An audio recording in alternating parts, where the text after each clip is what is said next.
Yeah, yeah, whoopin' ends. We back with another one for the youths in them. Yeah, young, brilliant minds, future in sight. Got the power to make change, make the world ignite. Let nobody say you can't achieve. Your dreams are seeds, someone just watch them grow. But you gotta believe in the youth effect. We're raising up the youth effect. Can't hold us down. The youth effect, we breaking ground. The youth effect, they gonna hear us roar. Educate, we get the key, unlock the potential. A lesson every day, knowledge essential. Standing tall, walking proud, let your voice be heard. Unite together as one, spread the love with every word. The youth effect, we're raising up. The youth effect, can't hold us down. The youth effect, we breaking ground. The youth effect, they gonna hear us roar. Educate, we get the key, unlock the potential. A lesson every day, knowledge essential. Standing tall, walking proud, let your voice be heard. Unite together as one, spread the love with every word. The youth effect, we're raising up. The youth effect, can't hold us down. The youth effect, we breaking ground. The youth effect, they gonna hear us roar. Create, initiate, push through, no limits. Go ahead and live it up. Respect, positivity, you on your way. Break down walls, build bridges. Yeah.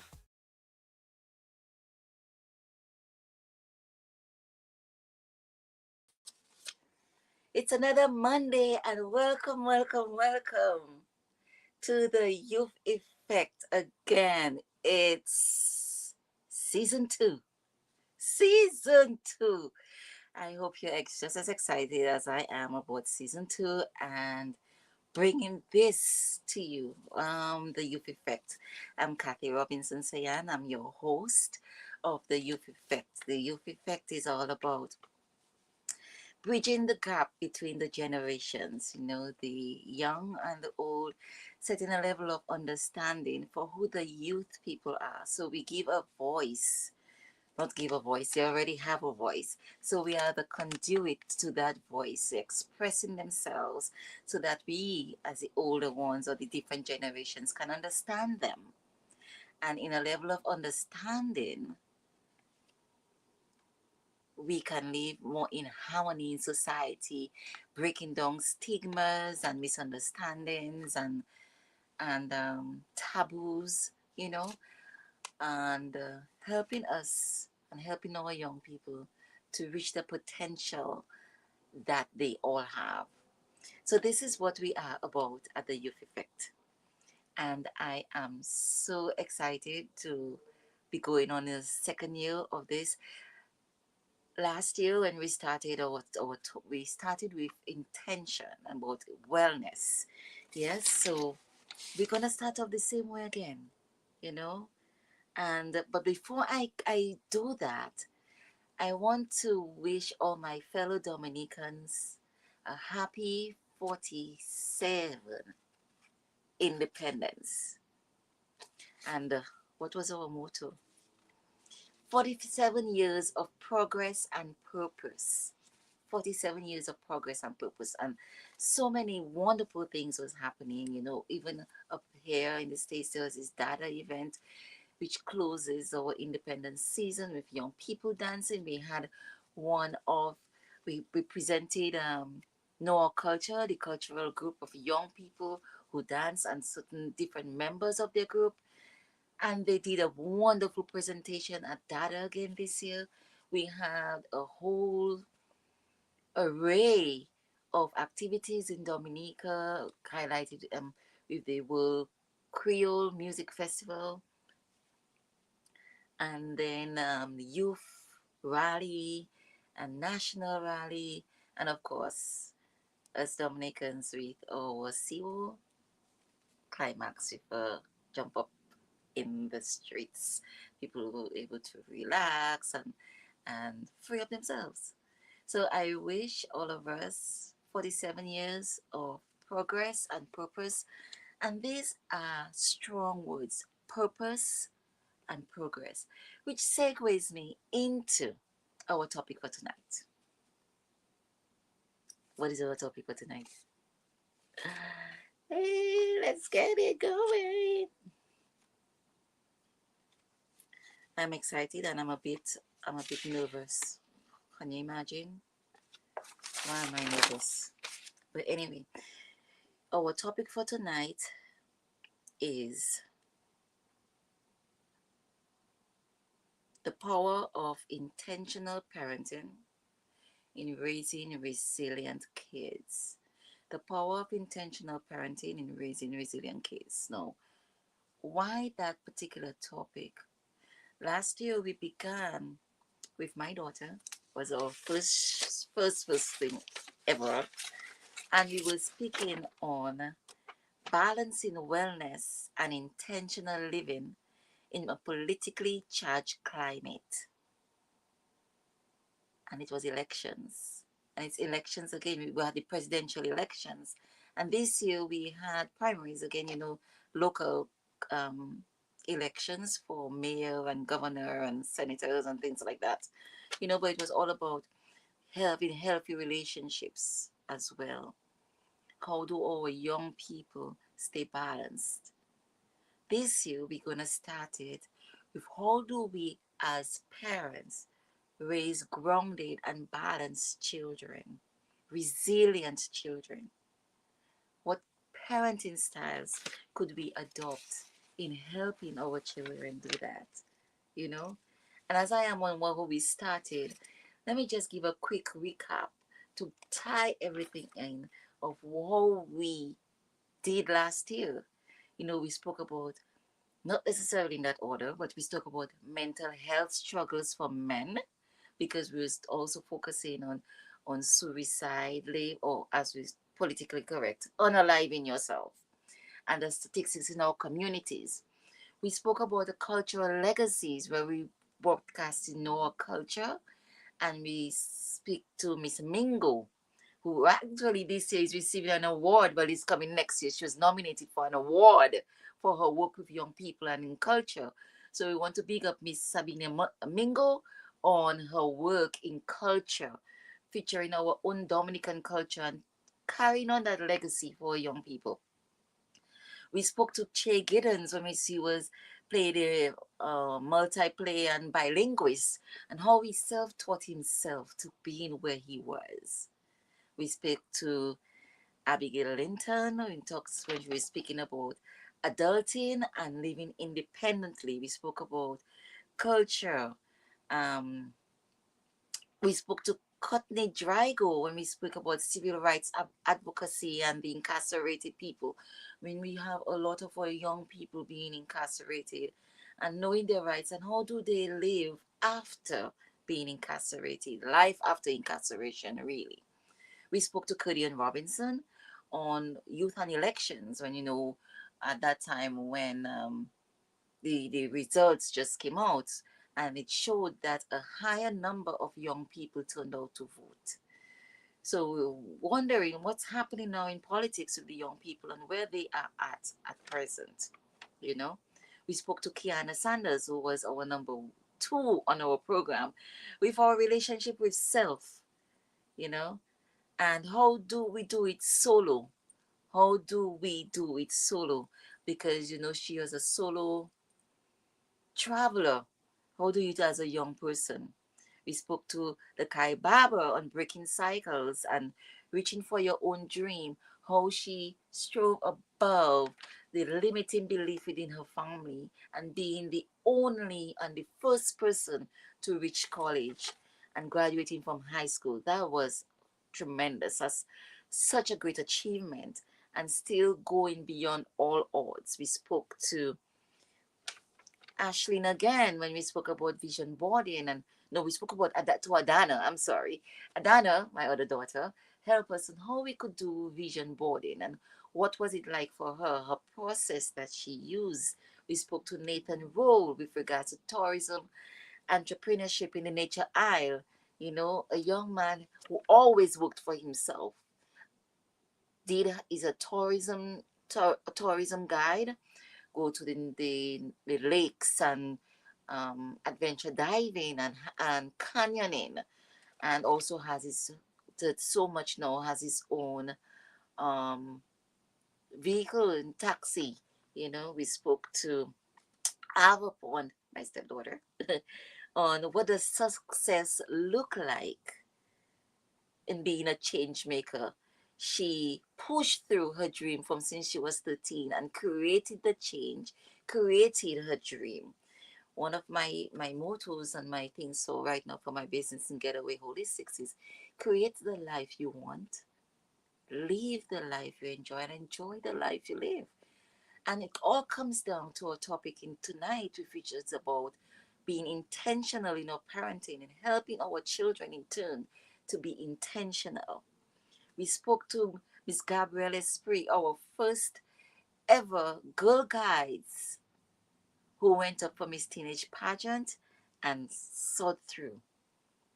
She was our Miss Teen DA 2025. We spoke to Shania Aline, who we spoke on rising above our challenges and against all odds.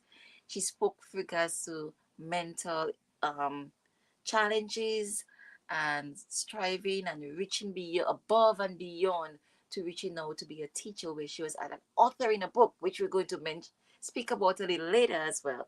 We spoke also Miss Judy Sango when we spoke about a very, very important thing.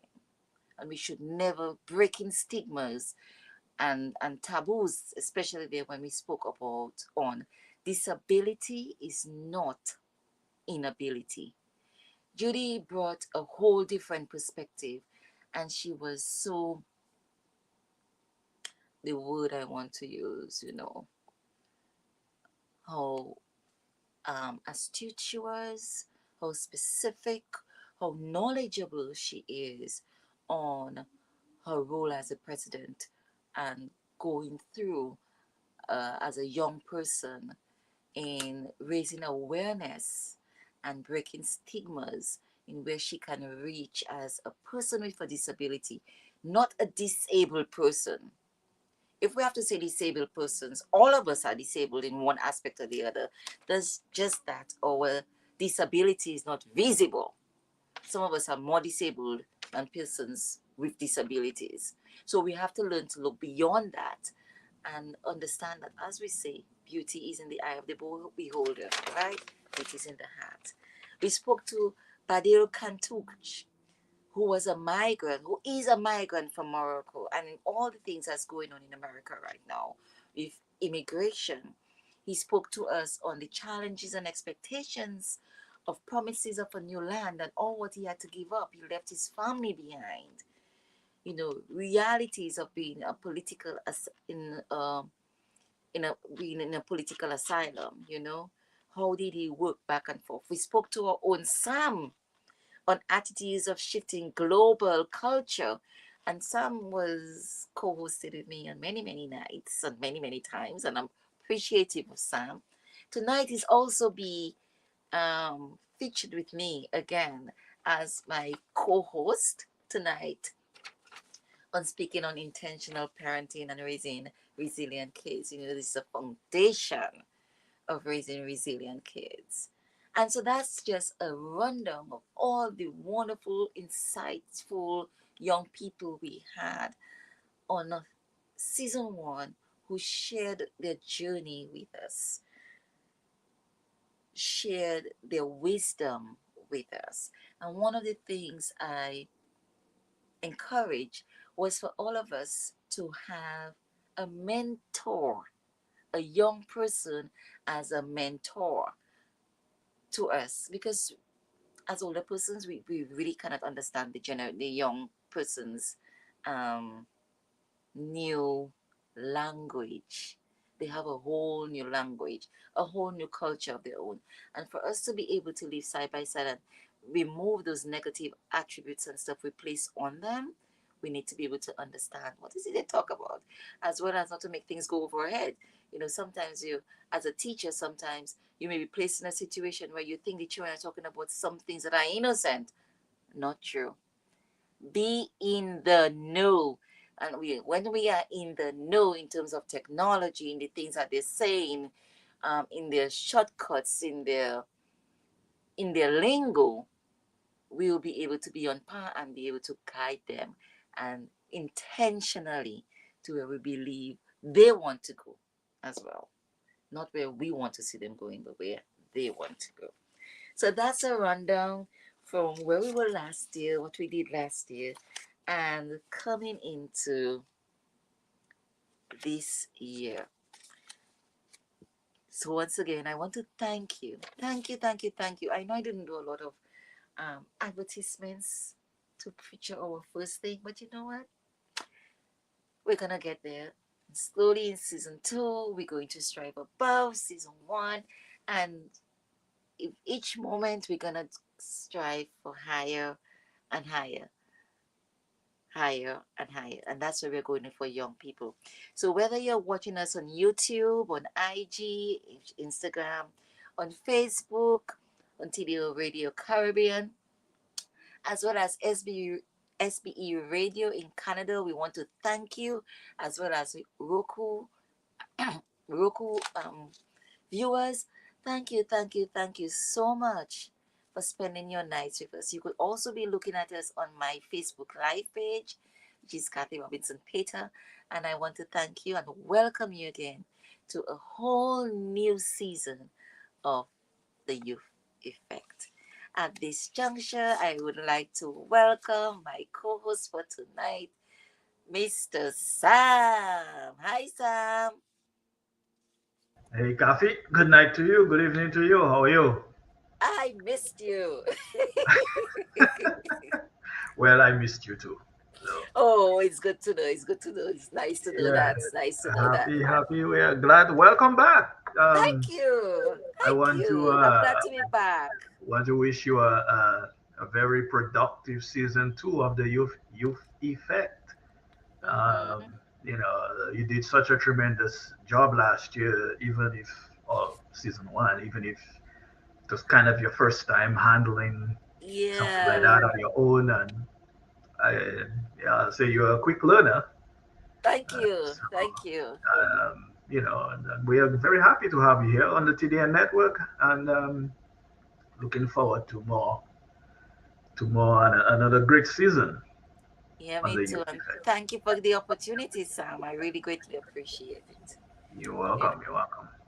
And one of the things I forgot to mention, we one of the new changes, we've been doing a lot of changes going this year. And one of the changes is, as we see, maybe it's 8. We're starting 8 o'clock Eastern time, Yeah. 8 to 9:30, and Caribbean time or Atlantic time is 9 to 10:30. So we brought it forward to be able to facilitate the younger audience which we speak to, as well as the time difference, especially in this winter season right now. Right. Right. So yeah, so I'm looking forward to have a wider audience now, to be able to reach a wider audience, a wider network, and make this great. I don't like to use the word great because it brings me back to somebody else, but a wonderful experience, and that is what we're looking for, a wonderful experience. So as we go on tonight, we will talk about the other new features. I want to introduce it, and we will see where we go and from there. Yes. Right, right. Yeah. So, and of course, wherever you are watching us from, again, let me just remind you, those of you watching on Instagram and TDN's Facebook, Kafi's Facebook. Actually, Kafi, I think we have to reconnect your Facebook to it because I think it lost the It's connection. got lost. Okay, no Yeah, problem. they do this thing where you have to renew it sometimes, or Okay. you call it. Um, eh, you have to, what do you call it, reauthorize it. That's the word I've been looking Okay. for. Anyway, No problem. and since we've been gone for a few months, I Yes, think we we lost probably that. lost that link. So, of Yeah. course, and those of you on YouTube, TDN Network One, uh, TDN TV, .net, wherever you are, and those of you, of course, listening on TDN Radio and on SBE Radio, thank you so much for joining us tonight. We appreciate you. And if you're going to watch it later on, then thank you. Yes, whether Remember you're to watching share back, and remember to like and like, subscribe if you haven't done that yet very to much any so. of the channels that allow you to do so, because this is the algorithm likes that. So, and it tells it that you like this kind of content and you want more of it. So, anyway, I don't So want to take over hosting duties, so let me That's throw it fine. back That's to your you. cause tonight. Yeah, you have authority tonight. All right. Okay. So thanks for being again. Thanks for sharing this course with me. I found it also appropriate. I started off together too.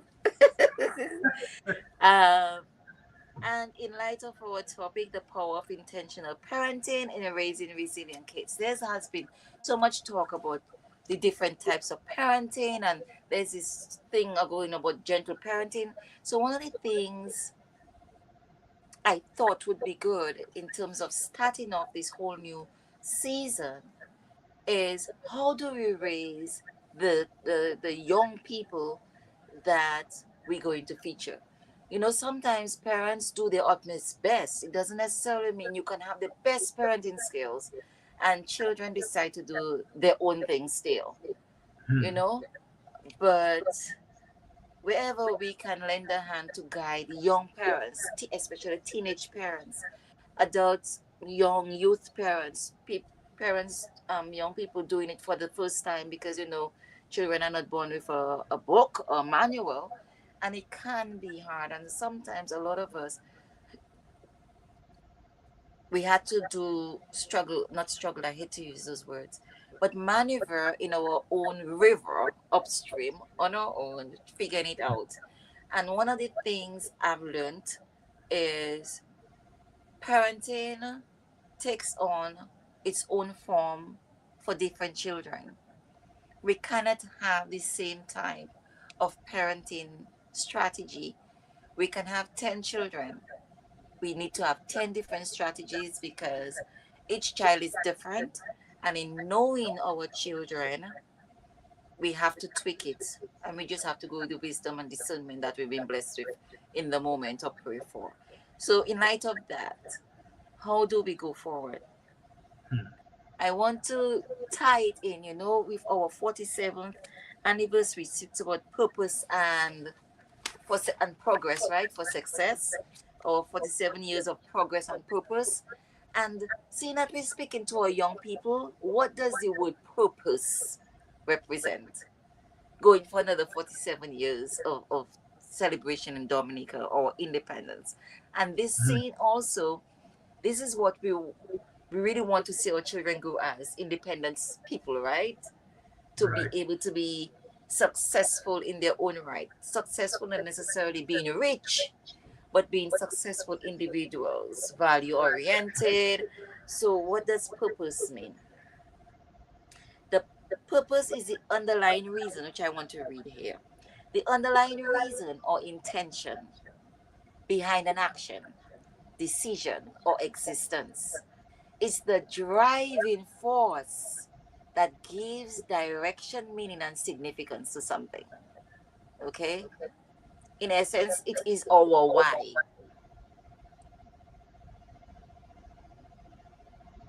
We want our children to go to college. Why? You want them to do this. Why?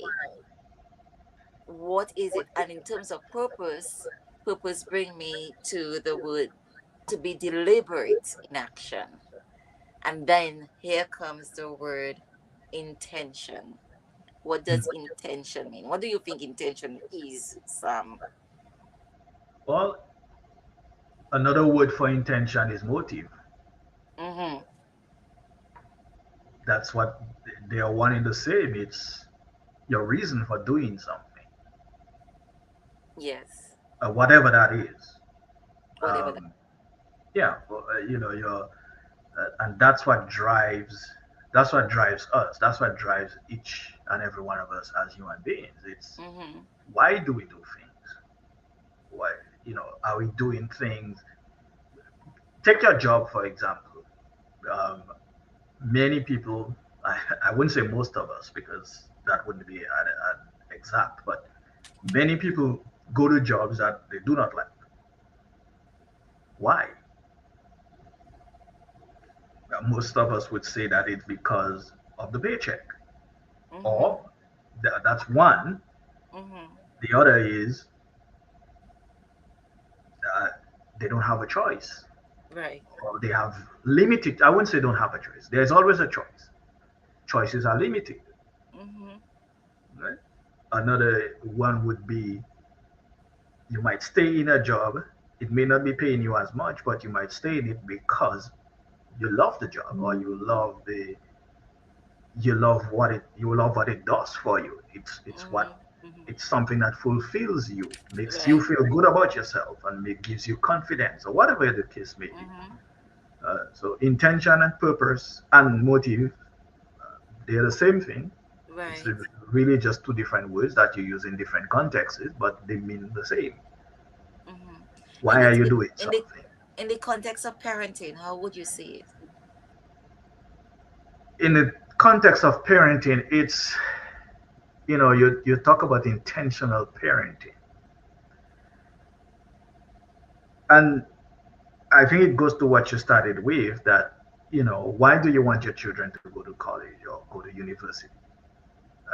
I think it's because the world has told us, well, this is the way to go in order for you to, Be back in successful. the day, they would call it make something of yourself. Mm-hmm. Mm-hmm. Although I don't necessarily agree with that, because there are plenty of people who are extremely successful. They run the world's largest companies, or they created the Yes. world's largest Yes. companies, and they did not go to college, or they did not even complete college. Right. That is not to say to the young folks that if you have the opportunity to get yourself educated um, formally, that you Right. shouldn't, that you shouldn't, because you can't look at other people's lives and say, well, you know, the fact is, a lot of these folks, they may not have completed college, but they had other things going for them. Right. Very They true. had a parent who gave them Guidance. 2 or 3 legs up. Well, I'm talking yes. about the financial aspect. Yes. Yes. Financial aspect. That's right. So, and even if they were intelligent enough that they didn't need a college degree to Mm-hmm. start a successful business, but Mm-hmm. so those are the intentional things that we do for our children. Right. But I might add that with your kids, if your children, whether you have one or you have 100, Mm-hmm. you only get one chance to get it right for each of them. Mm-hmm. You think? Yeah, Like, because the why thing you say one that child? goes to what you said about each child. You have to have a different strategy because Yes. everyone has a different personality. So Yes. you really have only one chance to get it right. Because Mm-hmm. if you mess it up, if you and we all mess up, we all make mistakes as parents. We all sometimes, you know, make bad choices or poor choices, Right. but it doesn't big I mean, and when I say that, I'm talking about people who raised kids and didn't necessarily discipline them, in the proper manner. And obviously, when we talk about discipline, we are not talking about abusing your children. We are Right. talking about disciplining them in a manner that they understand that they did something wrong and there's a consequence for that. I remember once. I believe it's you and I who hosted that program as well. Discipline versus punishment.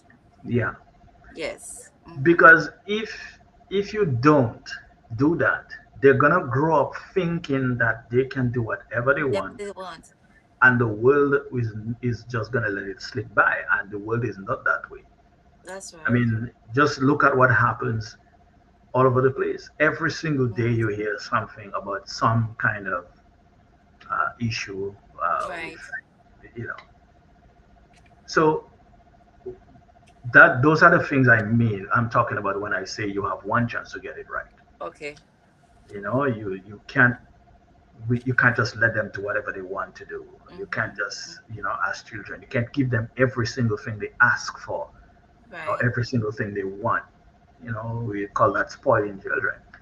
Well, let me hold that thought about spoiling because I believe I have spoiled my children, and they're still very, very young ladies with heads on their shoulders. Never Well, spoiled to us, you know. that's yeah, they are always there. There's that Yes. certainly, but I mean, you can't You can't be overprotective. At the same time, you can't be too light-handed with them. You can't be too. Is Are you defining sport as being overprotective though? No, those are two different things. Oh, okay. I just wanted to clear that. No, I no, just no, wanted those to are two clear that. different things. And as I'm we talking about when you. Okay, so if you have the privilege to give your children anything they ask for, it may feel good as a parent to give them anything they ask for, but you're actually doing them a disservice. Okay, so we thinking of spoil. Let me see if I get you. You are thinking of spoiling your children in terms of catering to all their wants. Yeah, every want, Okay, every whim, I'm every looking. yeah.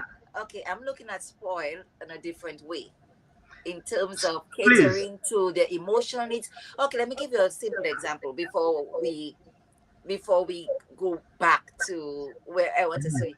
Um, when my second daughter, she used to cry a lot. She's gonna kill me again. She tells me no. Every time you see you mention me, you need to pay me money in a jar because so what they call it, intellectual, whatever. Yeah, Tell her that's not how intellectual property works, right. but okay. So and so I used to hold her up a lot. I held both of them up a lot, and Mm, once they cry, I pick them up. And people say, "Oh, you will spoil the child." I'm talking about things like that. You'll spoil the child. yeah. But we need to realize between the age of 1 to 3, that's where children develop a bond with their caretakers. That is where they develop security. There is nothing like holding a child too much. Nothing like holding a child too much. So I tell them, Uh, you know what? If that is spoiling your child, then that's fine. I will spoil my child. When they will, I still bring them breakfast in bed mm, sometimes. So much so the that's other day okay. she asked, my younger daughter asked me for something, and I said, "No, you have to come and get it yourself." She said, "But your customer take bringing us breakfast in bed."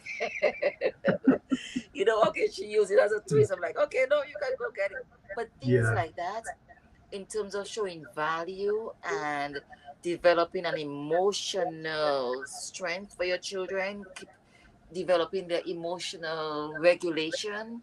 Hmm. These are the things and there are also things, why a lot of times, why do we tell our children no? I had to learn that because in having my first daughter, I was modeling an older person's, a specific person was very close to me who decided she should not tell her child no.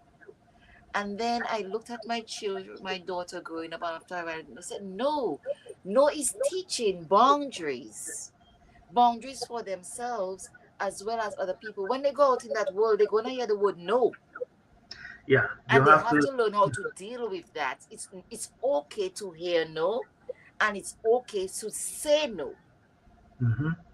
Okay, Well, so go yeah. ahead. What your definition of spoil? That's not what I'm looking at. I know it's that's why I wanted to I look clarify at the that two. as Yes. teaching your children love, teaching them that you love them, making them know that you love them. And by the way, I agree with holding a child every time they cry, you pick them up. I agree that that's dangerous. Well, I think you have to let it them exercise their lungs. their You lungs, gotta cry, man. exercise your lungs for, anyway, that's a whole different topic. But here But in a sport, yeah, I just think it's a cultural thing when we say about exercising their lungs. yeah, I know. At that age, but I say that's a whole different thing. At that Mm, age, the children cry for a specific thing. Either they are wet, either they feel isolated, either mm. they need to be fed. Children cry for a specific Well, I thing. mean, obviously, you have to check on them and make sure they're not choking on something or something's going on, not going on. But In intentional parenting, I was intentional in holding my children every time they cry. Most times they cried. Okay, because there are certain times you will say, okay, you're fed, you are comforted, you're whatever, but mm, you can sit down for a little bit because you cannot do it every time. Okay, of course not. But yeah, I'm talking about in the I general think sense. yeah, you In the have to. general sense. they need But the opportunity to cry, man, exercise the lungs a little bit, you know. But that is left to be debated. But anyway, when we're talking about intention, as with parenting, I'm looking also as a mindset. You know, yeah, a mhm. mindset that helps you stay focused on a direction, on what matters most, and in creating the environment and a more meaningful connection with the child. You know, how you develop that relationship with children, in the parenting I think I journey. want to go back a little bit to what you mentioned earlier Mm-hmm. Mm-hmm. about the word no, teaching them that no is a full sentence. Mm-hmm. I think that's important. And, so that is also part of intentional parenting. In fact, I don't even think we need a qualifier for the word parenting.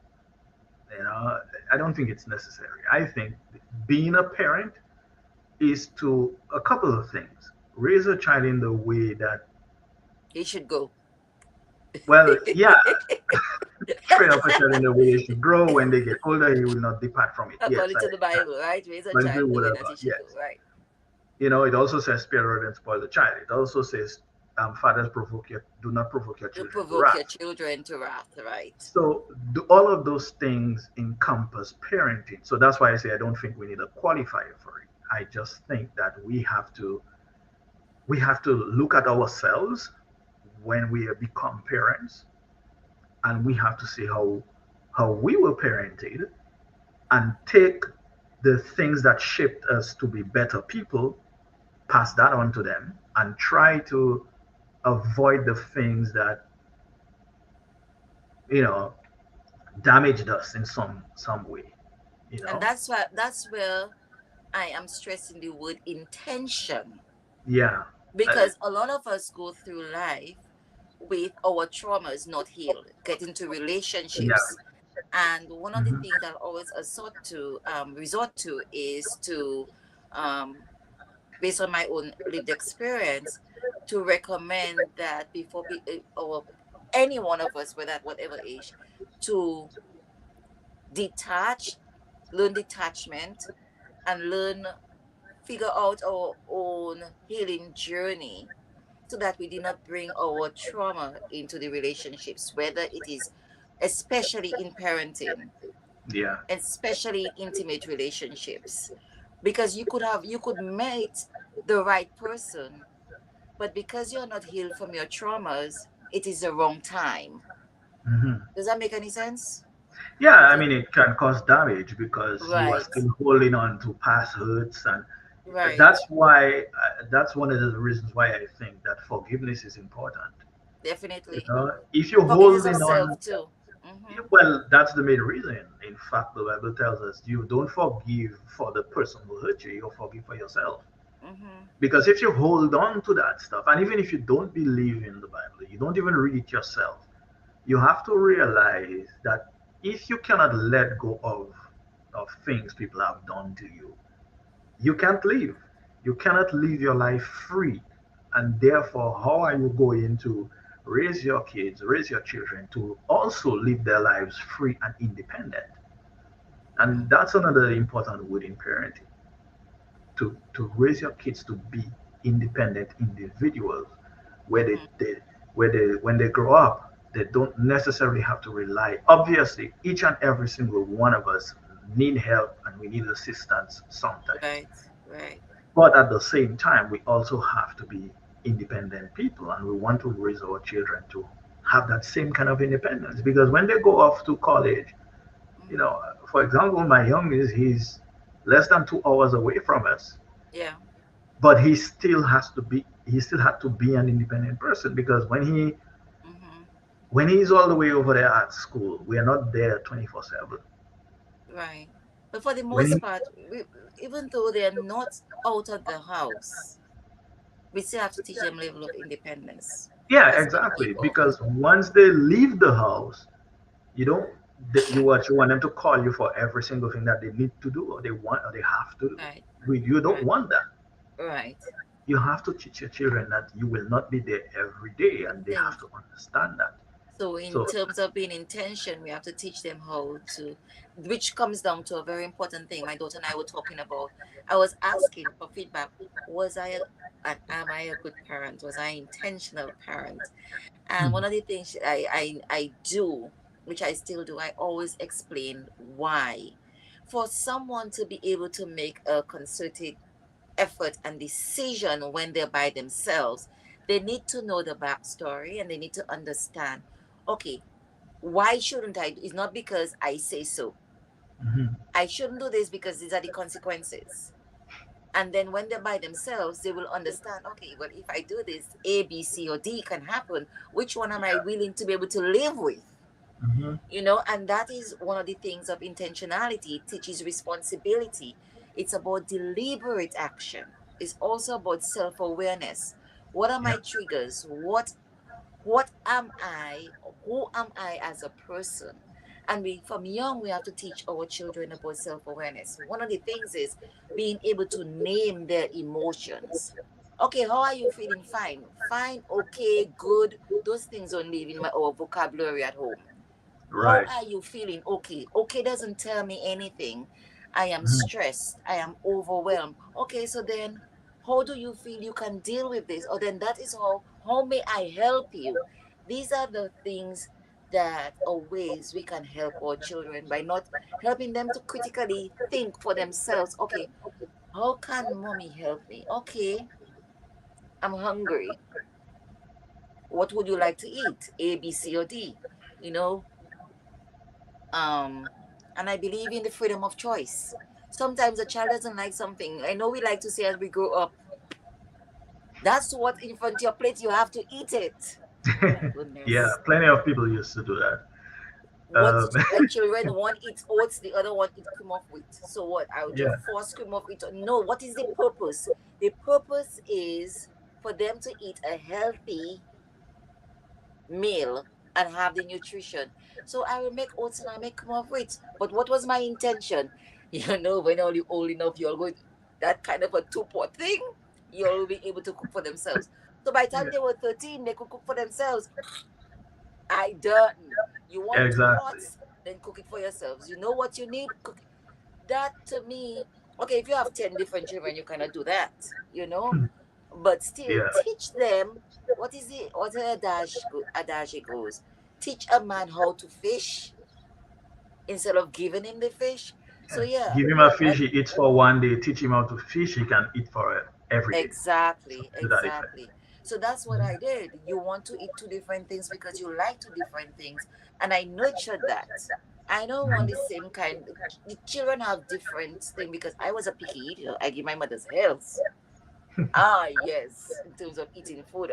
I never ate rice until I went off to college. Well, my roommate was Spanish, so it's rice. Yeah.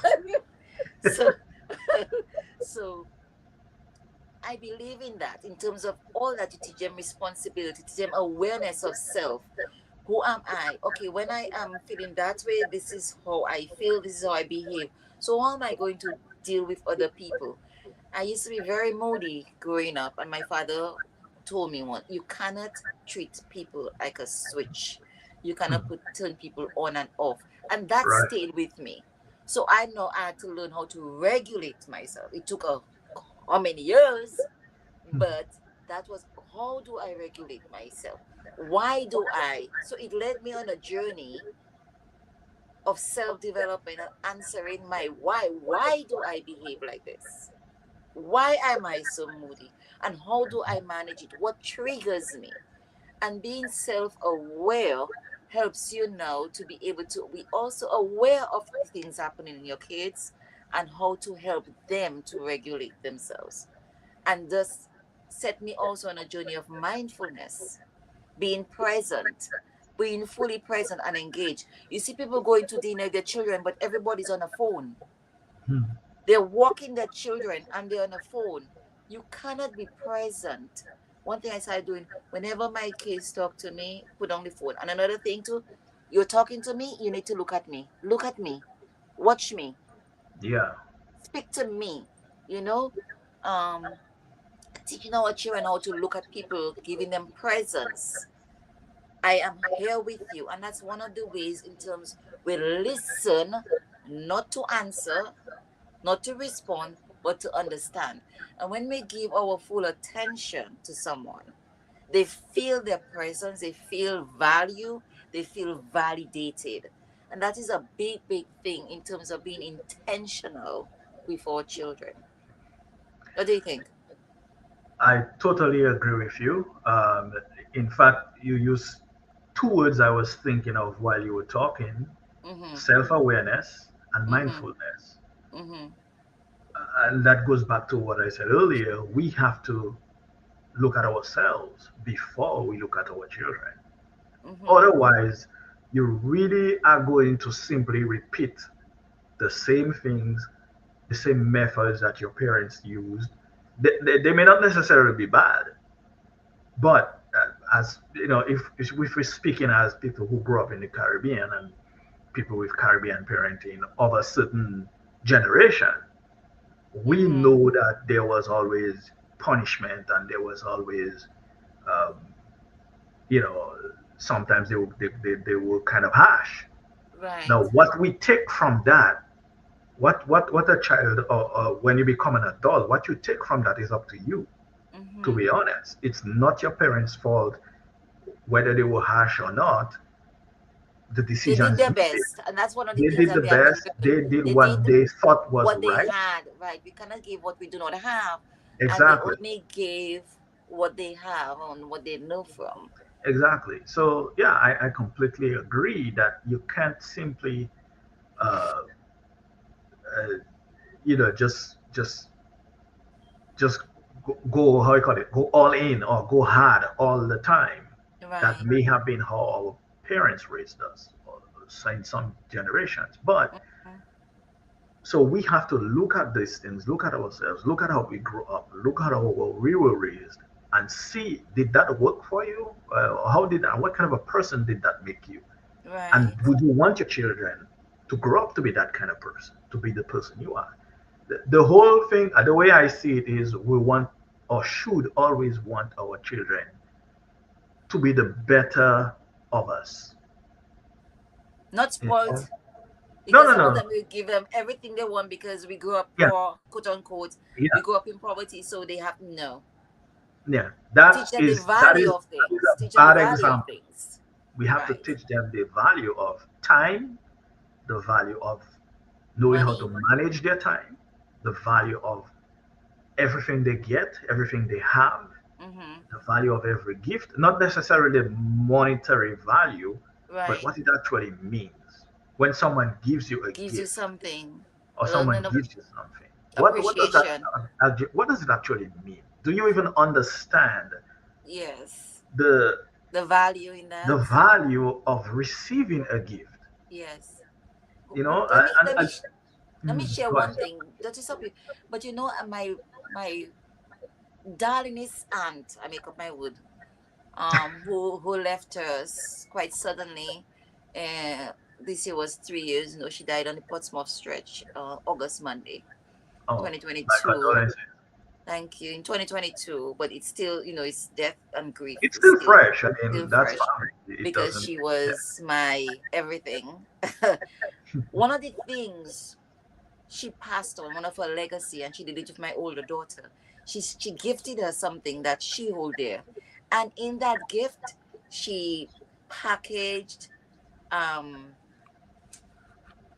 a kit, those nice writing paper with a nice pen and stuff. And she Mm, said, and it was that for that very lesson, when somebody gives you a gift, we have lost the art of handwriting. There is so much value in writing, taking your time and writing something by hand and posting it. No, we mhm. just go on our phones and we send a text, oh, thank you. There is such appreciation, and that is one of the lessons she left. You need to be able to show appreciation. And one of the Yeah, ways you can do it is by writing a handwritten note to the yeah. person. Uh, I just uh, wanted to yeah. add that to what you were No, and saying. that's Really, that's certainly that falls right in. You know, mm-hmm, if someone invited you to something, it's not a bad thing to later send them a card and say thank you, for inviting me, whatever. I mean, we don't really do these things anymore, but the point is you still have to teach your children the value of appreciating people, appreciating, and not just when someone does something for you, but Right. just being in your life. Sometimes you have to just Yes. appreciate people for that, Oh yes. Oh yes. because you never know when those people will disappear. Mm-hmm. So as I say, people die every day, so you don't know, Yeah. and so on. So if we Yeah. teach our children those things, and Yes. again, I think that kind of goes back to what you said earlier, that you can't give what you don't have. Mm-hmm. And I think that's what it boils down to, because sometimes you see people struggle to raise their children and we judge them. Right. And I think having conversations like this, I think that will help. That can be helpful, because even to ourselves and the way we look at other people, because we Right. can sometimes judge other people's children, and judge the parents or judge their parenting style, and say, oh well, at least my kid doesn't do these things, or my Right. child, or whatever, my child is Mm-hmm. perfect. We can do that. We do that. It's not Yes. even we can. All of us. Right. And obviously, I want to see my kids in the best light, you Mm-hmm. know. Mm-hmm.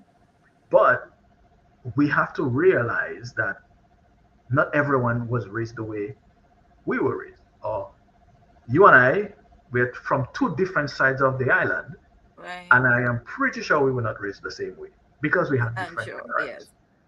Yes. We may both have had parents who are harsh, but some may have been harsh in different ways. Mm-hmm. I Mm-hmm. remember that, you know, by the time by the time my first sibling was born, I have seven siblings. Five Mm-hmm. of us grew up in the same house. Two Mm-hmm. of them were from earlier. But so that means by the time my third sibling came around, my parents had kind of relaxed. Right. As we spoke about earlier on, all children get a different strategy of Yeah, parenting. they were, you know.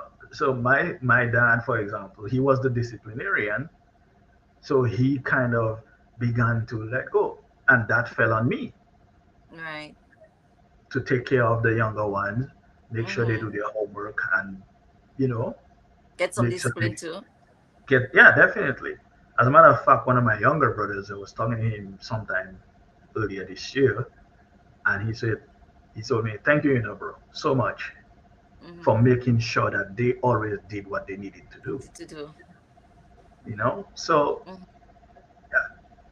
and I remember one of my uncles saying the very same thing to my grandmother Mm-hmm. when he grew up. He was older than us. He traveled, and then when he when he got when he settled down overseas, he had a conversation with his mother, and he said, "Ma, I want to tell you thank you so much, because that's my mom's mom. She Mm-hmm. was the disciplinarian more Mm-hmm. than my grandfather. She was the, Okay.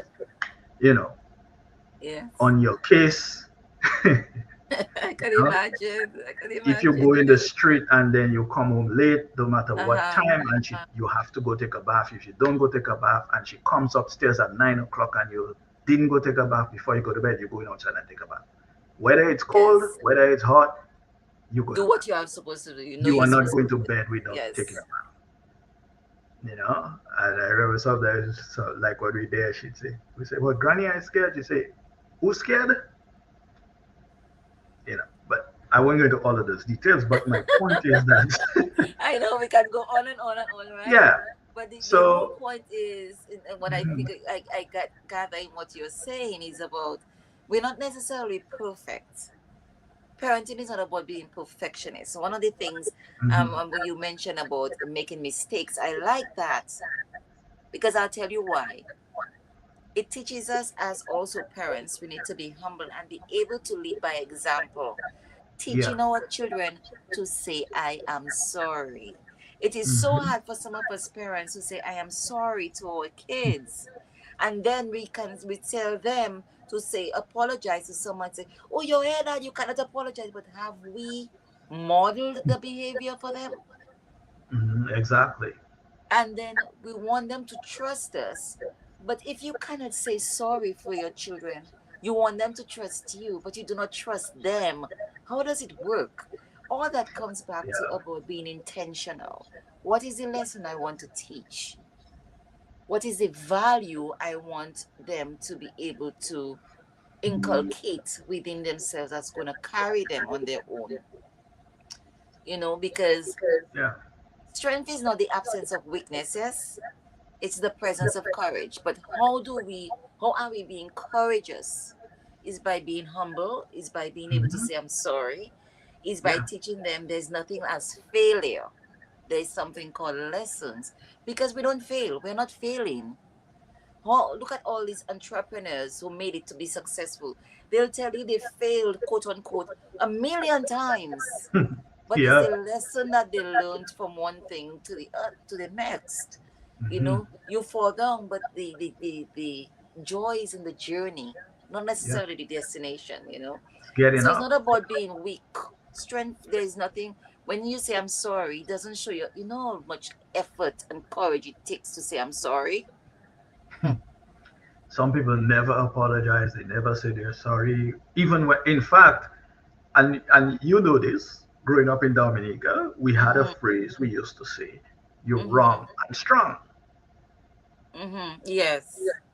And some people grow up with that and they Mm-hmm. pass that on to their children Mm-hmm. because they think it is weak to say, I was wrong, I'm sorry. Yes. It Yes. doesn't take anything away from you to apologize to a person Some people, if their you do egos are something wrong. just too big. And again, too, it Regardless goes of, back to how they were raised. yeah, that's what I Their say. That's why traumas, I their own say you have to trauma. look within yourself before you Mm-hmm. can raise children. And I don't necessarily like to say raise good I don't like mannered the word you children. raise, but there must be a better word that we can use. Yeah, You raise no, no. When I cattle, say, you raise animals. yeah, well, it's train them up. Train We them can up. use, we Okay. can say that too. Okay. Yes, we I can use don't train them. Yeah. necessarily think that at the end of the day, you all we can do is give our children the tools that they need to make good decisions, But that's what we're which talking is, about. What yeah, are the tools? well, Like when I yeah, started on your job, I used to hear those words a lot. The tools, give me the tools. Okay, so what are the tools? I couldn't figure out well, I what would they say meant this. by tools. I But look at the tools as discipline, right. self-esteem, and Yes. confidence in yourself, Responsibility, self-awareness, accountability. accountability, responsibility, Mm-hmm. being mindful of Right. not just your surroundings, but the people who surround you, the people who are around you, the people you That's hang right. around with, to your friends. Mm-hmm. I'll give you another story. My youngest son, I talk about him because the older one, he's older, and you know, so the younger one, I use that phrase with him all the time. From the time he began, um, I would say maybe middle school, when I Mm-hmm. know he could really understand what I mean, I Mm-hmm. always told him every time he's leaving the house to go to school, Mm-hmm. I would say, make good decisions. Well, both of us would say, my wife and I would say, remind him to make good decisions, so make good Mm-hmm. choices. And we told him that all the way through high school. Mm-hmm. And then now when he got to college and even when he comes home and he's going out with his friends, because all the way up to high school, he wouldn't go anywhere without us. Mm-hmm. Um, so then when he began going out with his friend, I remind him, make Mm-hmm. good choices. Yes. Now, as in college, when he comes home, I start it, I say, make, and he Good. completes it. Yes. So, you know, so those are the things, those are the tools that you give them, you Right. know. And something as I always used to tell him is, don't let anybody dare you to do anything. If anyone dares you to do anything, first of all, tell them do it first and Right. walk away. Don't even Right. stay around. You don't want to be a witness. That's Reminding right. him of that every That's day. great advice. Yes. That's Don't great if advice. someone is daring you to do something, it means you shouldn't be doing it. Right. So they can call you Good chicken. point. That's okay. See, I'm happy to be a chicken. And he also a thing that he also did is he changed his friends. When he Mm-hmm. began to realize the attitude of certain friends, Mm-hmm.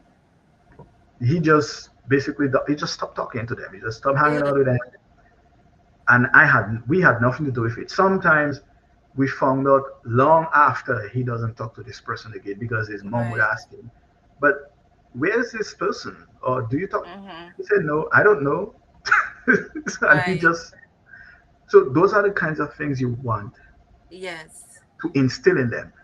That Right. is not to say that bad things cannot happen. Uh-huh. So, which means you also have to teach them how to conduct themselves and how to take care of themselves when things go Uh-huh. wrong, how to react Right. or not to react in certain situations. Mm-hmm. So, this is what I think the tools are. So yes, so I love granting independence, Hmm. teaching them identifying life skills, teaching them self-sufficiency, especially in our absence, Yeah, and basically parenting ourselves out of a job. Although we'll always be a parent, there'll always be a time where they figure to call us, but it's basically, you know, because hmm, when they get to a certain age, we have to learn also our boundaries because now they yeah, have to adapt, you know, and they need their own space in which to practice those level of independence and make their own mistakes, yeah, exactly. and create their so yeah, it's really really important in terms of raising resilient kids and resilience in being able to adapt, you know, and being flexible, not really flexible, but being able to adapt to certain situations and growing to having a growth mindset. What do Hmm. I do? What is the lesson from this? And how can I use that lesson from this experience to be able to adapt it and relate it to another situation that may warrant the same type of action or decision. It may not necessarily be the same situation, but it has its same kind of characteristics that would allow you to adapt the lesson, apply, sorry, Hmm. the lesson that you learned from one other situations, Yeah. gaining Uh, their own wisdom within themselves. every situation should become a teachable moment. Yes.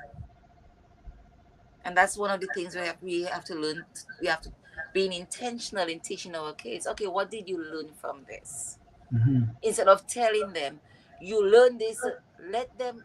When we get things from ourselves, I believe that we all have the answers, whatever age appropriate. And we have to teach our children critical thinking for themselves. So in terms of always telling them, ask them open-ended questions: who, Hmm. what, why, when, how. They will give you their own answer. And the wisdom of children is marvelous. It's, oh, I don't even have the words for it. Why did you do this? They will tell you their rationale may seem so beyond, but that is their level of thinking. Okay, so how did you come about this? Ask how, why, what, instead of asking yes or no questions. That they would no, allow them to think it through, and they'll come up with their own answers, really. And if you figure the answer is not really, help guide them to getting the right questions. I mean the right decision, because there are many roads to a destination. And one of the things, when we come back to the word no, one of the things I started telling myself, okay, should I say no if they come and ask me a question? Why do I need to say no? Is it going to kill them? Or is it going to Hmm. teach them a lesson? Or are they Hmm. going to learn some? A lot of times we tell our children no just for the fun of saying no, we don't even know why we say no. Of course. There's that too. Parents are allowed to have fun too. Come on. I mean, Ah, you call that fun? Oh my goodness, I wouldn't want it for my parents. But just telling your children no is fun. Oh my gosh, I know you we didn't are mean that, Sam. parents are allowed to say no just because they can. I mean, I don't say anything wrong with Well, that. I didn't believe in that. To me, it was, is it going to kill them? Or what's going to happen if I say Come on. no? So I changed my Yeah. whole strategy in Yeah. answering them. I'll give Mm. you, we haven't stopped for a,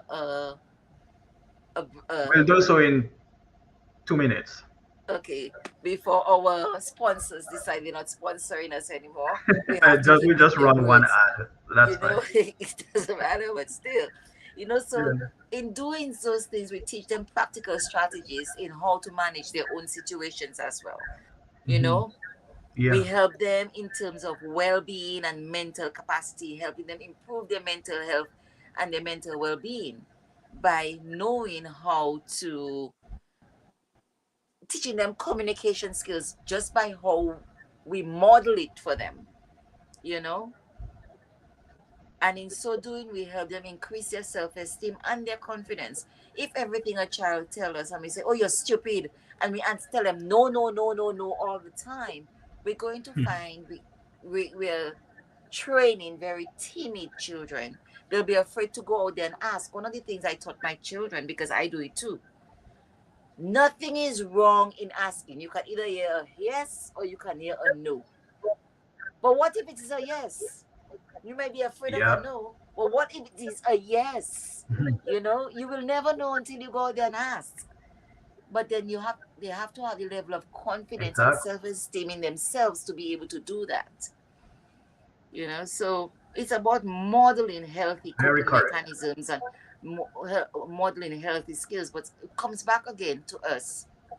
How can we teach what we do not have or from our pain body? We cannot go out there and do healthy parenting if we are so filled with pain. And counseling, as well as parental coaching, which I do, I do coaching with regards to, because I'm a life coach, I'm a parenting coach Mm. as well, and I'm a youth coach.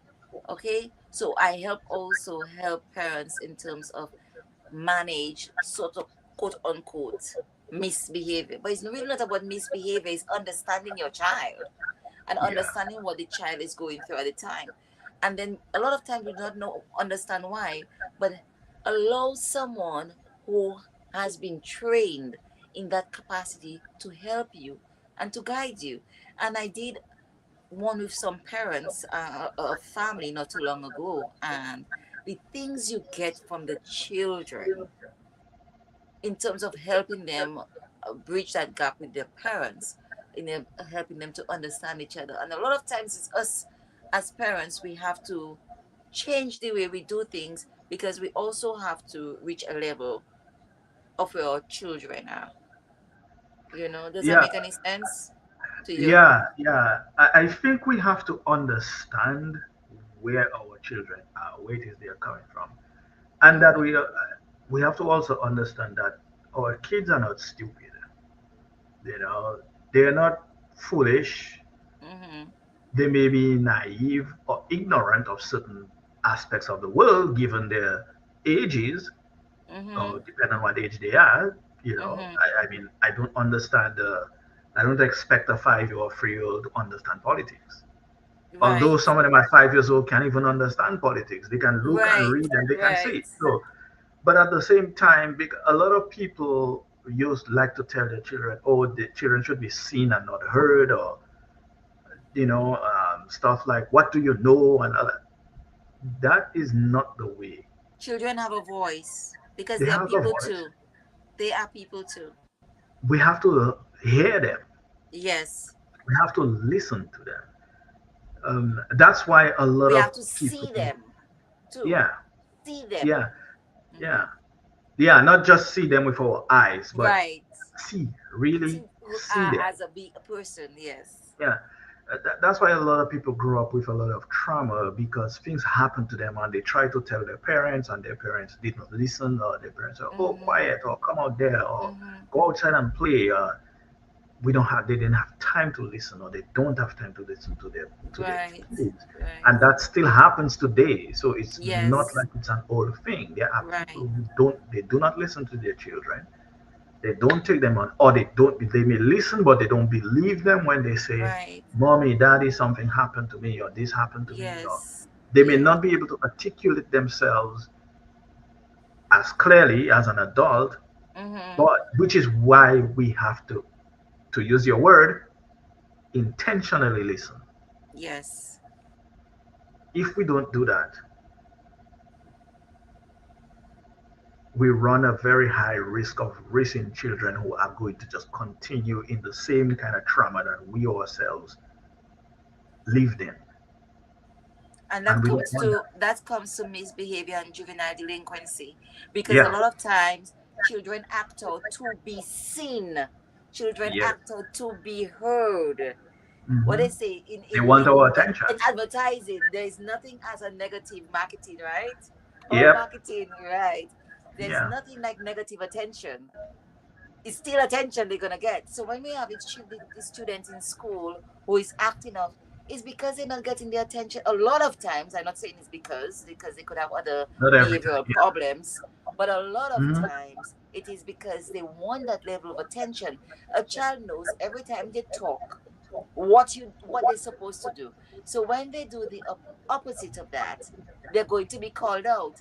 That is the attention that they want. A lot of children sometimes can be the clown in the classroom because they need that validation and they want the attention. It's Hmm. about understanding the why behind the behavior. And if we can understand, a lot of times understand the why, just like when we name an emotion, then we can know what it is that we need to do after the fact. But with us, sometimes as parents, when we cannot help and we feel helpless with our children, then we lash out in anger. Not necessarily in anger at the children, but anger with ourselves and frustration with Hmm. ourselves. But then it's passed out on the child. Yeah. Gotta look at ourselves, and a lot of times it's relationship issues. But we're gonna have to take our quick break and come back though. It's a good spot to take a break. Let's Yeah. hear with my sponsors. And in the meantime, like, subscribe, spread the word to your friends, whether it's Facebook, IG, Roku, SBE Radio, TDN Radio TDN or Radio, YouTube. TDN.net, YouTube. See you in a while. We'll All be right, we'll be right right back. back. Running a radio station shouldn't be chaos. It should be simple, smart, and professional. With Joan Premium, your entire week schedule is beautifully organized and easy to manage. Real-time accuracy keeps your listeners in sync with every show. Your visitors and audience sees the right schedule every time, wherever they are. They can even choose different time zones. From analytics to social media and native app integration, Joan Premium is the professional tool your station deserves.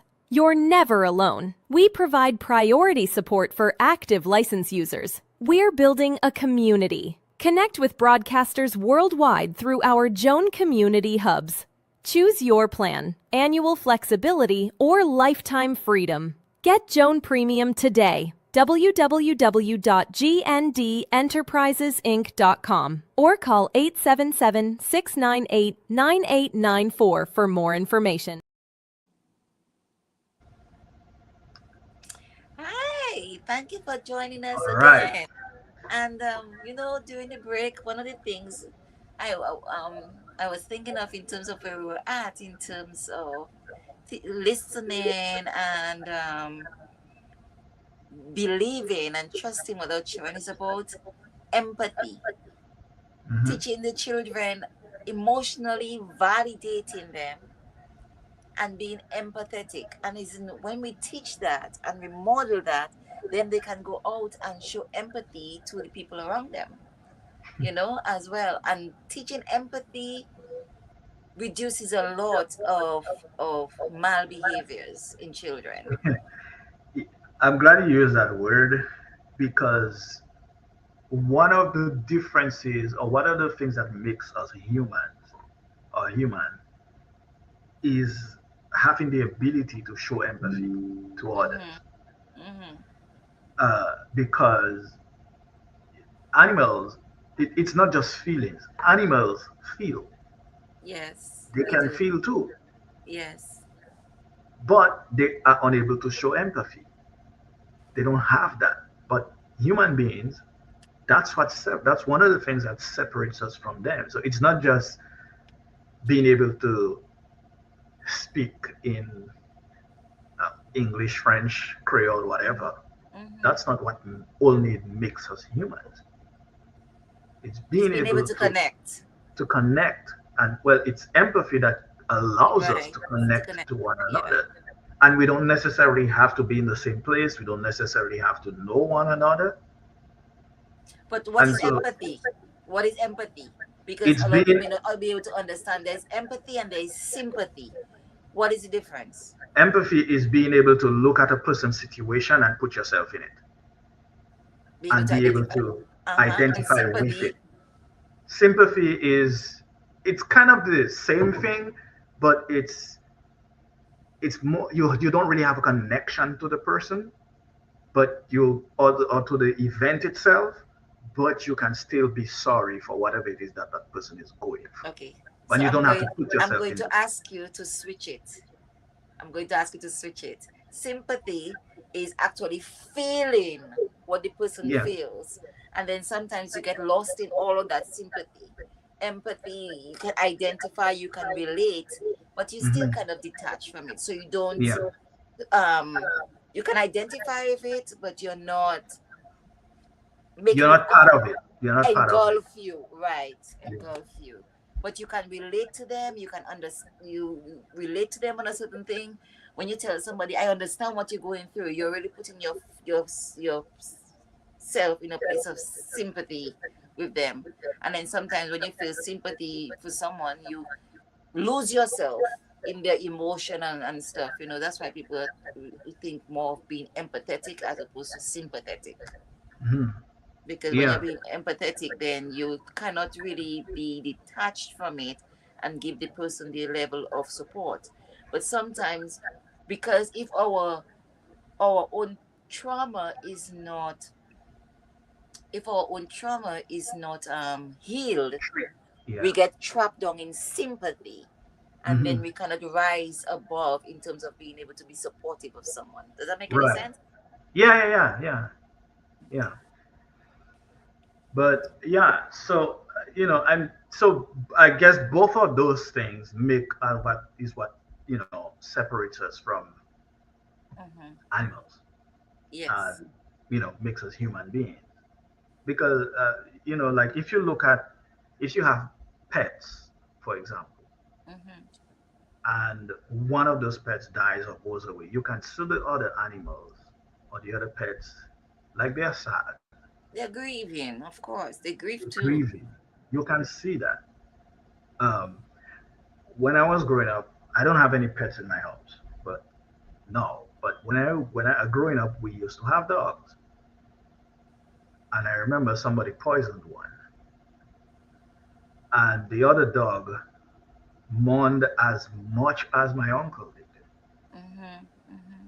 because they were called Frisky and Zukla. Someone poisoned Zukla. Okay. Frisky was a big brown German Shepherd. Zukla was Okay. a smaller, Uh-huh. uh, I would say an ordinary dog. I really Okay. don't know the differences, but it was a mongrel. And, so that was Zukla was the one that always got it, was always in trouble, Mm-hmm. you know? So Yeah. when he died, the other dog was mourning. It wouldn't, Mm-hmm.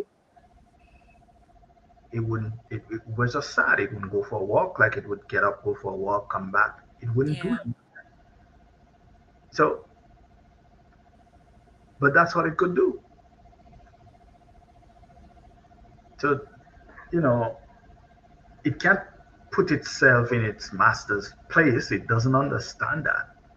So Mm-hmm. it's just so we have to teach our children those things as well. So it's Yes. not just teaching them to be self-sufficient or to be confident. It's also teaching them to be human beings Yes. To or be to behave human. like human beings. Be a Yes. human being. And Put I like the yourself in word, someone else's shoes. human being. Be Yeah, in. How can we be? It's a yeah, ing is continuous tense. We are yes. being. We have to Hmm. live in each moment, being present in each moment, inculcating values. And it comes to Hmm. How do we bring those values? By also doing positive reinforcement. You don't always speaking in the negative. That's one of the things I do my best not to do, is speaking in negative. I Yeah, mean, it's that still a is, work in yeah. progress. You Mm-hmm. do this, and then it's even us as adults. We give ourselves, I think we should treat ourselves when we reach on a milestone, you know, Mm-hmm. is about positive reinforcement to our children. And that's again is different types of lessons and encouragement. Always encourage them. Next step, next step. Okay, Yeah, you fell down. How do we get up? You got up, you have to treat get up. yourself. Yeah, Because a lot of times when we treat ourselves, it encourages us, okay, with the joy of having gotten something successfully. That's a success that we have gained. So it brings us back to that point. We have done that before, then we can do it again, And so, in terms of positive reinforcement, modeling healthy behaviors and values, emotional validation to our kids, and that will never always be on point, but it's a thing that when we're not on point, we should be able to go back and say, I'm sorry, I shouted at you. One of the things my one of my daughters, whenever um so she doesn't raise her voice, but sometimes when she raises her voice, or if I shouted at her, she would tell me, Mommy, that's okay. I said, no, it's never okay. It's never okay. And don't you go telling people it's okay when somebody apologizes. And the same thing I told my students when I teach. yeah, When someone apologizes to them, they say, so I said, no, you say thank you. Or you said, no, yeah. I don't accept the apology. Or I I accept your agree with that. apology. Never I agree. say it's okay because you're telling the person it's okay to have hurt me. So then why are you Yeah, complaining that they hurt you if it's okay? yeah, exactly. It's I not agree with that okay. 100%. It's not okay. Someone, yeah, you have Even to. it right, even as a It's not parent okay. and I shout at you, or I did something that shouldn't be done, I exceeded, I broke a boundary of yours, I did not respect a boundary. No, I should say I'm sorry. And then the child should say, well, I appreciate the apology, but I do not accept it. And they have a right to say they do not accept it, because we could probably just be shooting it up for just saying its sake. Children can sense when we are genuine or not. Hmm. And we have to come with a level of authenticity, which also is part of our being intentional. You need to be authentic, you need to be genuine, you know, because if you're not genuine, children can pick up on that and then the lesson is lost. It's Right. totally. Yeah, very true. You can't be too big or too grown to apologize. And we've touched on that before. I think we've said Mhm. that. But, you know, sorry about that. That's okay. So, yeah, because, you know, I always say this. Um, it boils down to this, Mm-hmm. quite simply. Children do not do what we tell them to do most of the time. Mm-hmm. They do what they see us do. Yes, They learn by example. that's right. And if we want them to, if we want them to, if we want them to go the right way or make good Mm-hmm. decisions, Mm-hmm. we have to show them Mm-hmm. examples of that. Yes. It's not about being perfect. It's not about Right. that. Because again, we are human beings. Yes. We are being, so, Yes. we're human. So we're gonna make mistakes. None We of have us are to be infallible. in all aspects of the world. We have to be what we want them to be. Exactly. And I saw Exactly. something when I was like around 18 years old. I saw this plaque in an office building, and it says, children leave what they learn. And I went out, even when I got older, I normally have it hanging up Hmm. somewhere. have it, and I actually bought the plaque because if a child lives with criticism, for example, they're going to be learn to be have anxiety. So we can look up that thing. It's a whole it's a I don't it was I don't know who made it. I think it was anonymous. But look Mm. it up. Children leave what they learn. Let me see if I get it. Yeah, children live what they learn. I've heard that. Yeah. Yeah. Let me see if I get it.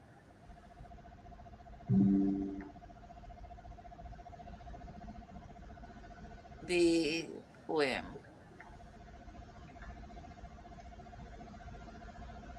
Children leave what they learn. And it's about self-regulation, values,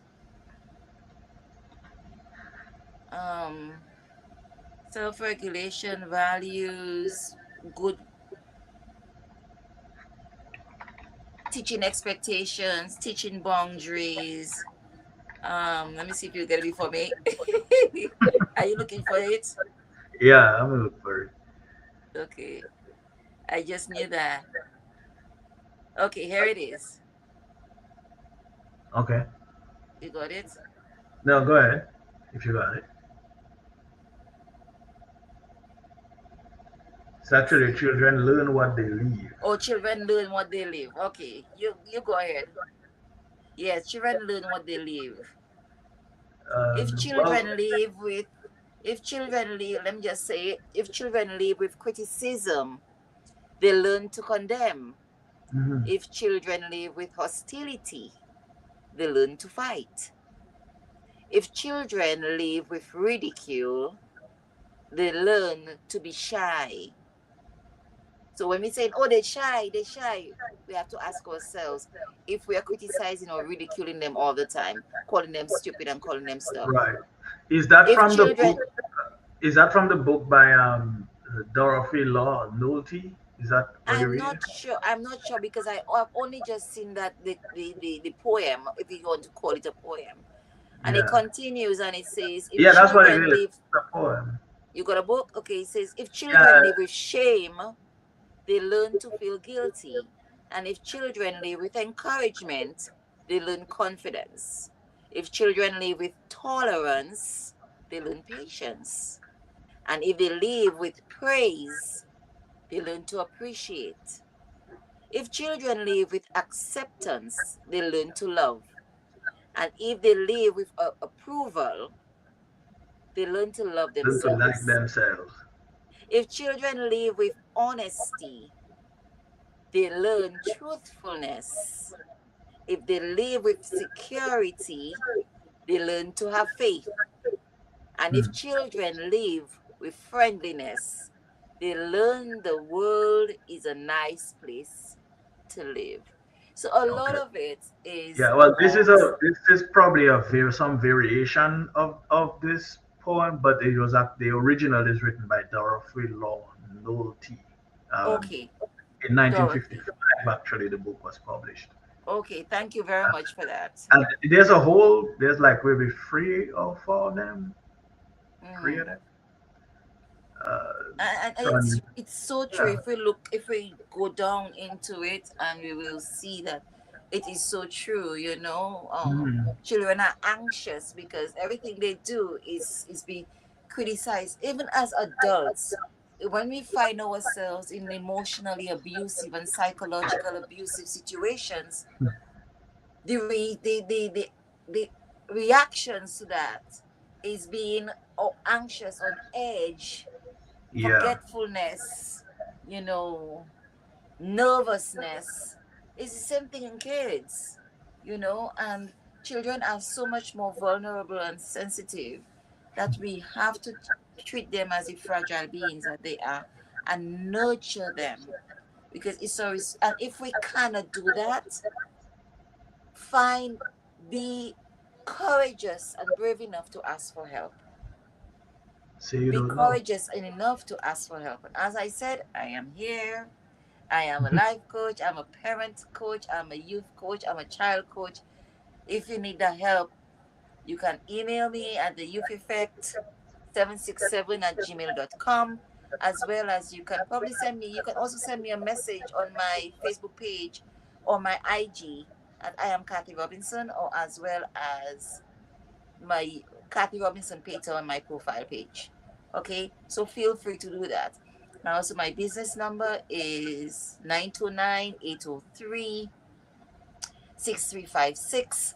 So you can have all these things to get the help that you need in terms of developing an intentional mindset in parenting, as well as to guide your child in developing a whole mindfulness and intentional parenting approach in their thing.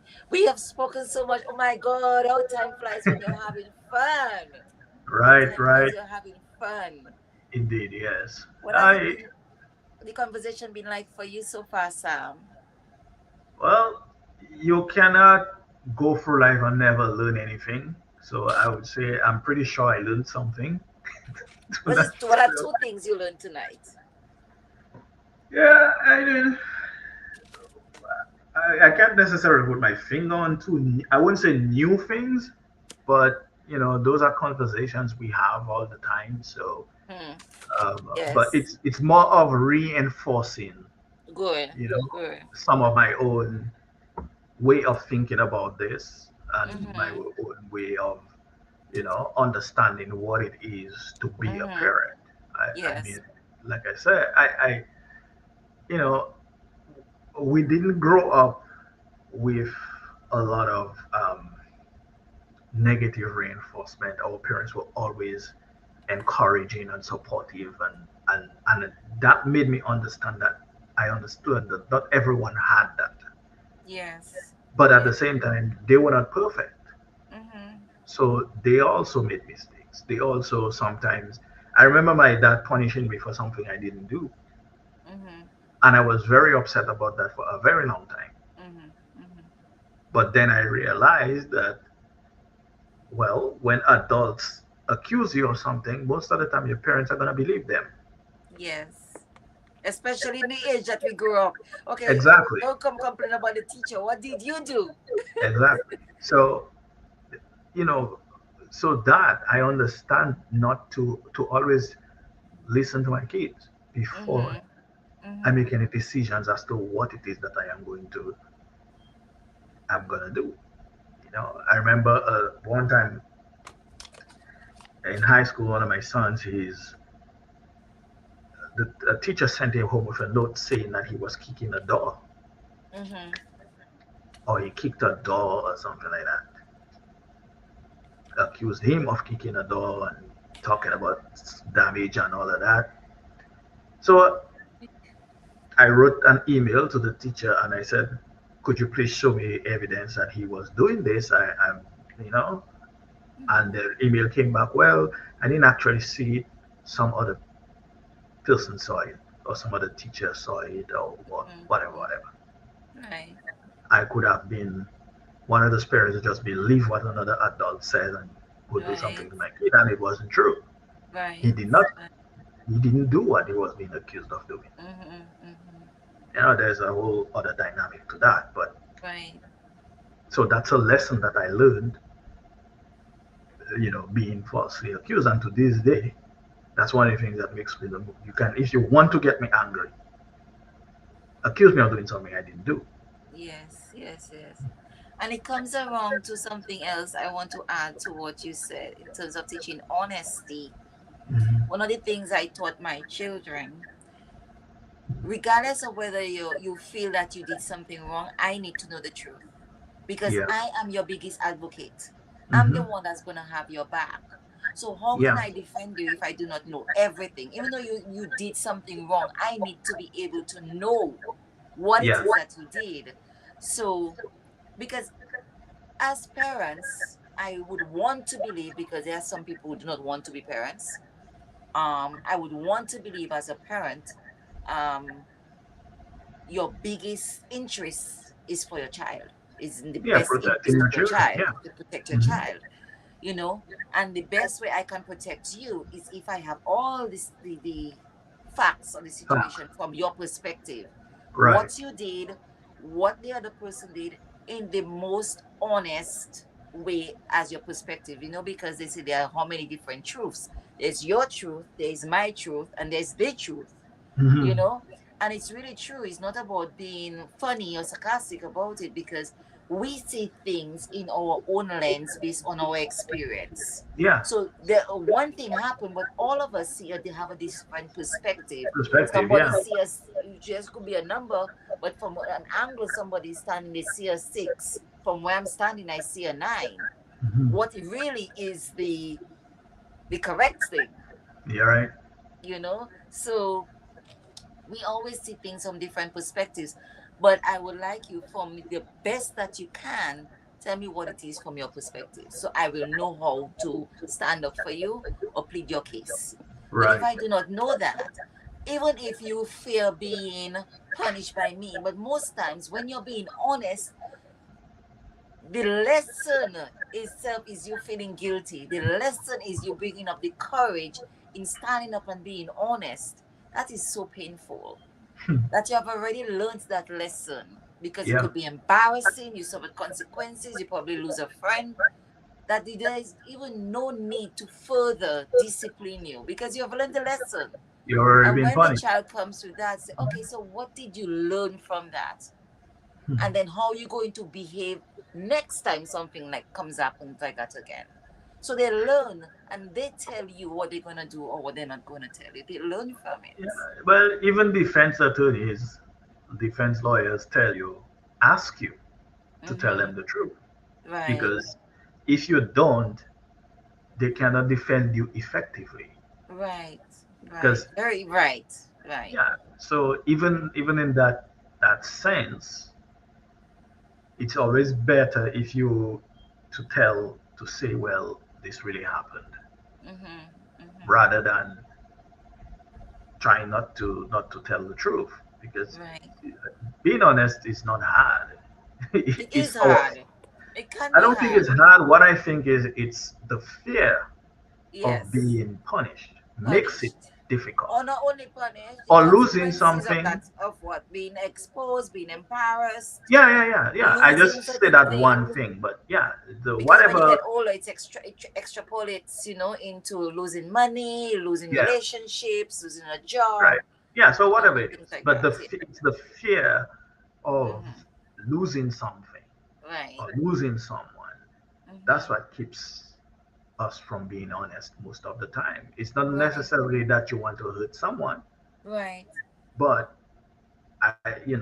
a lot of times people think that, well, if I just lie, it'll just go away. But But then you have to remember the lie to cover up the lie. exactly, And then you have to that's the remember the problem. lie to cover up the lie to cover up the lie. And then That's you why keep it's on digging easier. yourself into a pit, digging yourself into. I don't Yeah, want that stress. that's why I it's don't. easier I to don't. just I tell the don't want truth in that the first place. energy. I don't want that Yeah, stress. yeah. So just get it over and done with. you Hmm. know. So Take your lumps, as they yes, say, and yes. So it's move it's it's on. it really is about teaching how we be different, how we be in the world, Hmm. how we take up space in the world, how they take up space in the world. And as we said, being intentional is being mindful, is being self aware, being aware of your triggers and how not to pass on your own trauma and your pain to your kids, but do it differently. Being purposeful and deliberate in the decisions that we make in terms of passing on training and guidance, motivation, values to our children. One of the good ways of doing that is to develop a mission statement, or mission statements can be had, a goal for your family, or values, and pin it up where you can see it. It can just be one: honesty. And how does honesty look like? Hmm. So one of the questions we ask, okay, so what does that look like for you to be honest? What does it look like to be to have integrity? What does it look like to, I don't like want to say good, to be ambitious? What does it look like to be empathetic, Give them examples and let them tell you, what does it look like?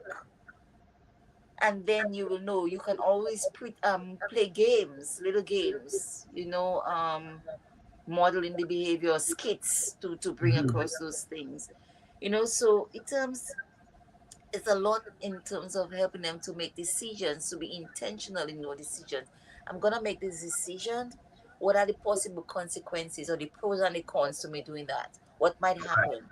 And then they right. make a decision for that. They're intentional. And in doing that now, we teach them how to create their life, create a life that they enjoy, and know the Mhm. consequences of what they, with all these search engines that have now, Google, if I do this, what's gonna happen? You get or have sit down and develop a relationship with an elder who can also give you advice from based on their experiences and tell you, if you do that, this is what they, and they then have the choice and the will to decide, I'm still gonna go ahead with that anyway, but then Yeah. they understand what's going to happen and they get the why behind, which brings us back to what we were saying in the beginning.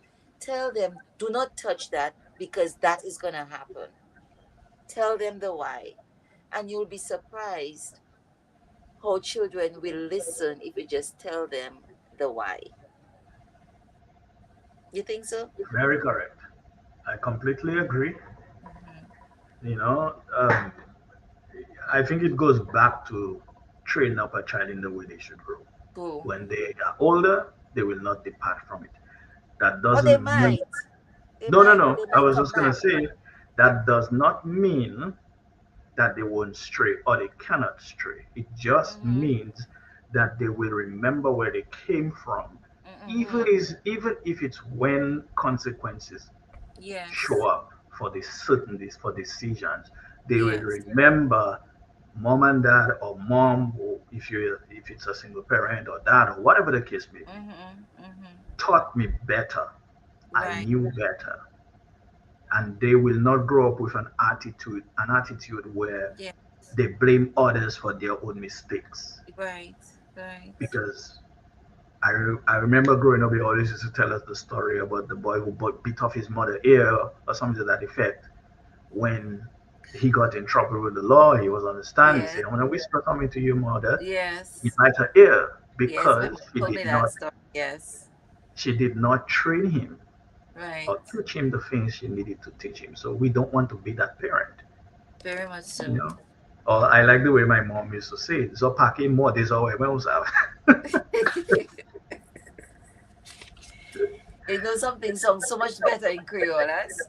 I'm telling you, Yes. I am Well, telling you." as we're But coming down to a 2 hour feature premiere of our season 2, what are three things or two things you would like to summarize or leave our audience with? well, one would be, of course, if you have not figured out how to be a good, I don't even know if there's such a thing as a good parent, but I don't like to use the word good. Good if you doesn't have, say anything. yeah, if you haven't figured out how to raise your children in the way you want them to grow and to become the adults you want them to be, Mm-hmm. go back and listen to this conversation. Not saying that we are even correct on anything we said, just see if anything we say resonates with you, Okay, if it can yes. help you. The other thing you could do is call coffee.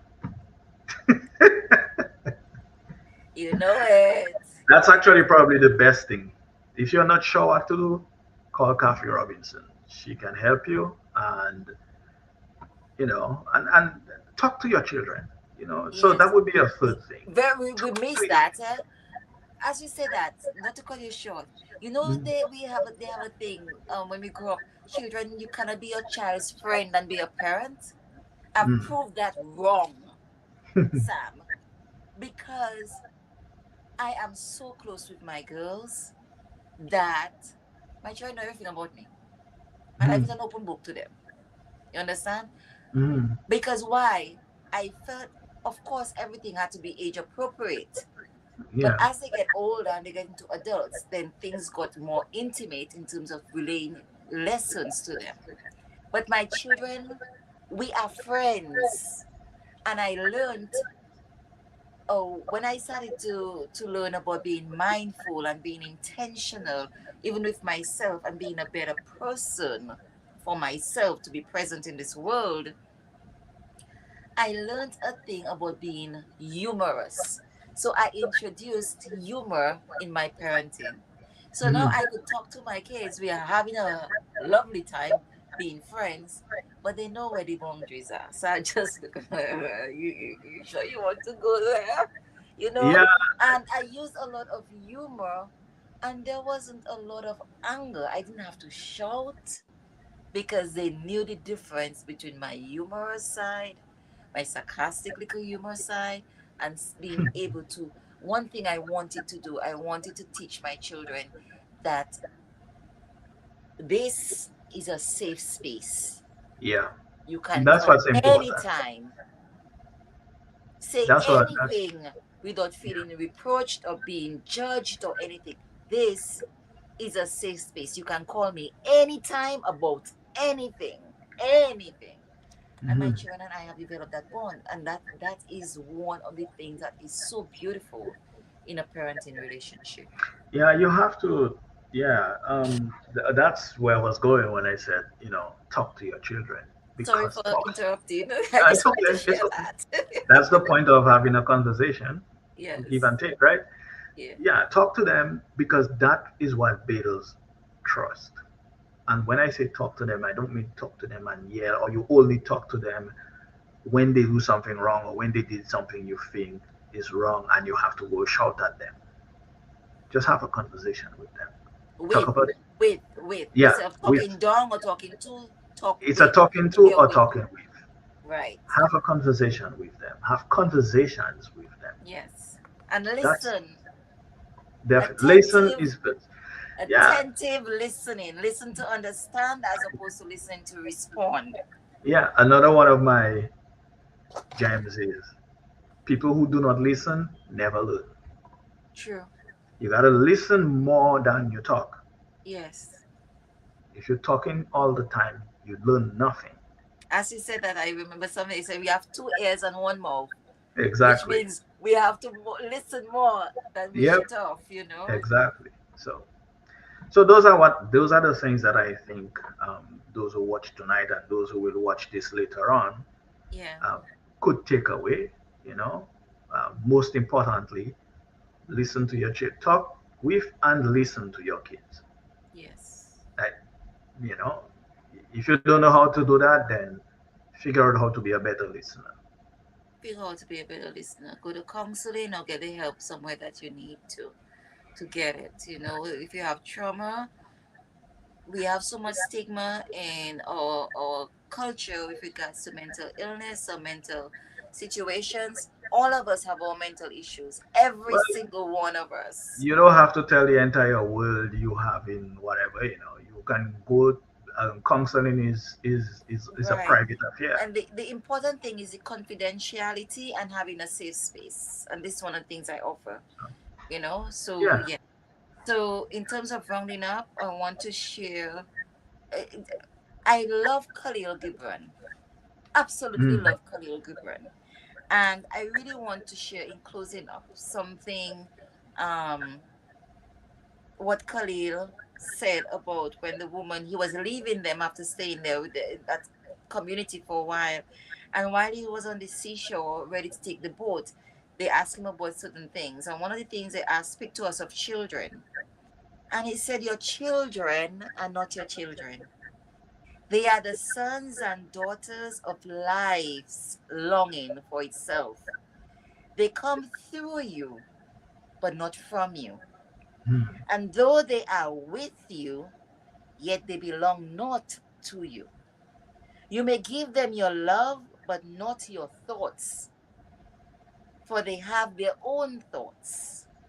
You may house their bodies, but not their souls, for their souls dwell in the house of tomorrow, which you cannot visit, not even in your dreams. You may strive to be like them, but seek not to make them like you. For life goes not backward, nor tarries with yesterday. You are the bows from which your children as living arrows are sent forth, training them up. The archer sees the mark upon the path of the infinite, and he bends you with his might, that his arrows may go swift and far. Let your bending for your children in the archer's hand be for gladness. For even as he loves the arrow that flies, so he also loves the bow that is stable. Us being the bow, being stable, being Mhm. grounded, being intentional, and the arrow being the child that we shoot for to live a better tomorrow. So it That's was just, beautiful it is, isn't it? So yes, the prophet Khalil Gibran, and profound. sorry, very much Beautiful and profound. It profound. is Yeah. extremely, I just love this man's wording. And, so remember to like and subscribe to TDN Network and the show. And I want, as we are closing now, I want to really leave you these words of being the best version of yourself, because you can only be that in terms of modeling our lives for our children so that they too can be the best version of themselves. And I want to thank Sam so very much for sharing this conversation.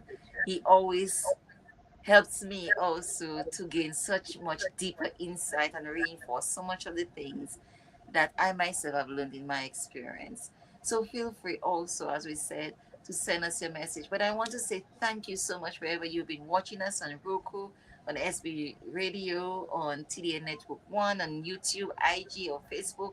Thank you so, so much. We have such a great program for you for this season. And one of the things I really, really want to share that's going to be introduced is Kat Peters' Bookmarks and Best. It's a book club featuring our young and youthful authors.